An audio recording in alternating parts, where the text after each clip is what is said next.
তো শেখ হাসিনা জাতীয় যুব উন্নয়ন ইনস্টিটিউটের নামটা আমরা দায়িত্ব নেওয়ার পর আজ রোববার সচিবালয়ে অফিস করেন অন্তর্বর্তী সরকারের যুব ও ক্রীড়া উপদেষ্টা আসিফ মাহমুদ সজীব ভুইয়া। সেখানে তিনি সাংবাদিকদের বিভিন্ন প্রশ্নের উত্তর দেন। দেশের ক্রীড়া বিষয়ে আপাতত 3টি সিদ্ধান্ত নেওয়ার কথা বলেছেন আসিফ মাহমুদ সজীব ভুইয়া।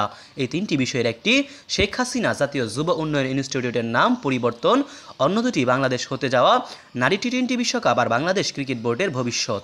শেখ হাসিনা জাতীয় যুব উন্নয়ন ইনস্টিটিউট নিয়ে আসিফ মাহমুদ বলেন, যুব ও ক্রীড়া মন্ত্রণালয়ের অধীনে শেখ হাসিনা জাতীয় যুব ইনস্টিটিউট আছে। আমরা এটার নাম পরিবর্তন করতে চাই, যেহেতু বাংলাদেশের একটা ধ্বংসযজ্ঞের সঙ্গে শেখ হাসিনার নাম জড়িত আছে এবং হাজার সহস্র ছাত্র জনতা মারা গিয়েছে। আমরা মনে করি তিনি এর সঙ্গে সরাসরি যুক্ত। সে জায়গায় থেকে এটা শুধু আমাদের মন্ত্রণালয়ে নয়, প্রতিটি স্থানেই এটা করা হবে। শেখ হাসিনা জাতীয় যুব উন্নয়ন ইনস্টিটিউটের নাম পরিবর্তন করে আমরা বাংলাদেশ জাতীয় যুব উন্নয়ন ইনস্টিটিউট করেছি।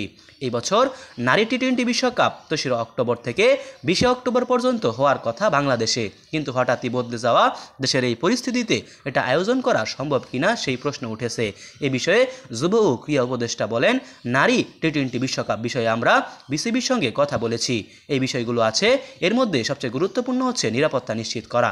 নিরাপত্তা নিশ্চিত করার ব্যাপারে রাষ্ট্রীয় পর্যায় থেকে কিছু কাজ করার ব্যাপার আছে। আমি আজই যমুনাতে এ বিষয়ে ইউনুস স্যারের সঙ্গে বিস্তারিত কথা বলবো।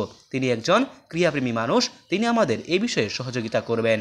আসিফ মাহমুদ এরপর যোগ করেন, আমরা রাষ্ট্রীয় পর্যায় থেকে নিরাপত্তা নিশ্চিত করব। কিছু দেশের ভ্রমণ বিষয়ক বিধি নিজে দেশে দেখি সেটা কিভাবে সমাধান করা যায়। আর অবকাঠামোগত কিছু বিষয় আছে, মাননীয় সচিব আমাকে নিশ্চিত করেছেন নির্দিষ্ট সময়ের মধ্যে সেগুলো শেষ হয়ে যাবে। বিসিবি নিয়ে যুব ও ক্রীড়া উপদেষ্টা নিয়মের মধ্যে থেকেই সবকিছু সমাধানের কথা বলেছেন। সভাপতির মতো গুরুত্বপূর্ণ দায়িত্বে যিনি আসছেন তিনি অনুপস্থিত আছেন, কিন্তু বিসিবি আইসিসির অধীনে একটি ফেডারেশন। এ বিষয়ে আমরা সিদ্ধান্ত নিতে পারবো না। যারা বিসিবির পরিচালক আছেন তারা আইসিসির নিয়মের মধ্য থেকে বিষয়টি সমাধান করা হবে, সেটি দেখবেন। অন্তর্বর্তী সময়ের জন্য কাউকে নিয়োগ দেওয়া যায় কিনা সেই বিষয়ে তারা আমাদের পরবর্তী সময়ে জানাবেন। এ বিষয়ে আমরা প্রক্রিয়াটি চালু রাখব। মোহাম্মদ সায়েম সরকার, নিউজ বাংলাদেশ 64।